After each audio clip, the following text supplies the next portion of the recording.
The digital economy requires familiarity with a lot of phenomena that were not considered part of the mainstream of business. These include industry convergence, platform-based businesses such as online streaming platforms or ride-hailing apps, and the automation of processes that were previously impossible to automate as they required the fluidity of human decision-making. If one has ever interacted with the internet in any way, then there's almost certainly a persona with their name and credentials that exists somewhere in the digital world. Each of us with access to the internet has a digital alter ego, made up of small data elements weaved by our online activities and interactions. There are multiple ways of looking at it. The digital economy gives us power in that it makes available information that, as consumers, allows us to choose and dictate what type of products and services we want from brands, as well as how we wish to interact and engage with those brands.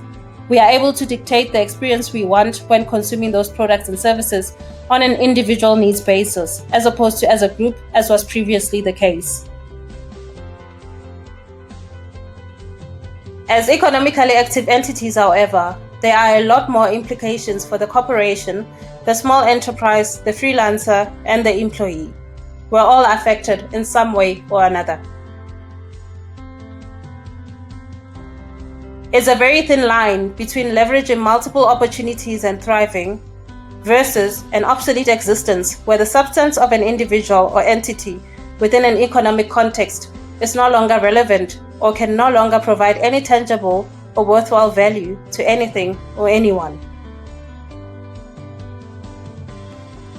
Now, there's this misconception that being active and relevant in the digital era requires technical skills and knowledge such as coding and architecture development. Not true in any shape or form. Relevance in the digital era means being able to leverage and harness information contained in and manipulated by technological systems to create value. Granted, a big part of the picture is the technical activities such as data storage, extraction, modeling, and insights generation. However, those core activities, as performed by highly skilled technical experts, offer no value without the very key concept called translation. And that's what the rest of the ecosystem contains. Translators. Translators are simply people that exist within the digital economy that translate this technical evolution into innovative solutions that better serve mankind. A simple act of pulling data from mobile phones and determining geolocation of any given phone in real time has been translated into convenience businesses such as ride-hailing services. We can now track our loved ones when they go missing, or monitor the performance of our stock portfolio in real time on the go. All these value constructs are the work of translators, not necessarily highly technical people.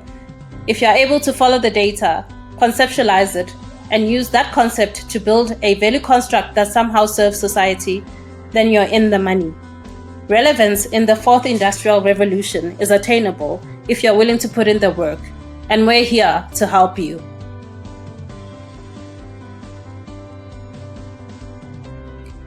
In this course, we'll take you from the basics to what has been considered to be highly technical concepts and admit those concepts into simple process steps on the road to building value constructs. The object of discussion will be analytics, which is at the center of AI and essentially for IR.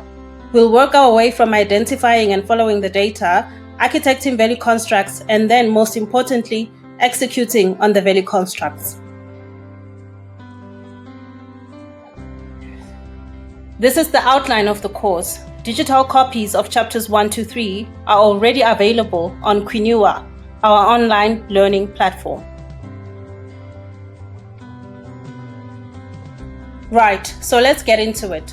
We'll start with the fundamentals and then build on from there.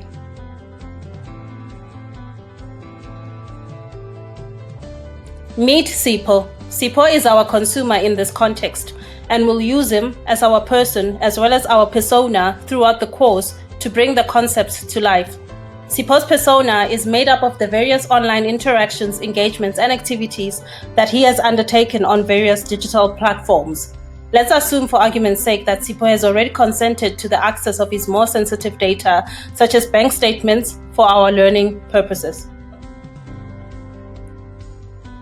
So using this data, we can describe Sipho in a few ways depending on what we want to know about him. Maybe Sipho is on a journey of self-discovery and has a highly secure app on his mobile phone that takes his more sensitive data and gives him different perspectives of himself. Entrepreneurs, there's an idea. Based on further analysis of the data, we can diagnose some of Sipho's more concerning behaviors. Again, about that app, entrepreneurs, imagine Sipho is a teenager and mom is wondering why Sipho suddenly walks barefoot everywhere he goes. That app can come in very handy.